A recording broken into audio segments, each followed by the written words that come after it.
إنا جعلنا في أعناقهم أغلالا فهي إلى الأذقان فهم مقمحون وجعلنا من بين أيديهم سدا ومن خلفهم سدا فأغشيناهم فهم لا يبصرون وسواء عليهم أأنذرتهم أم لم تنذرهم لا يؤمنون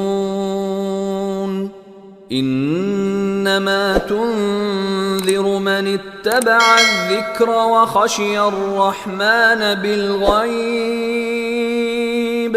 فبشره بمغفرة وأجر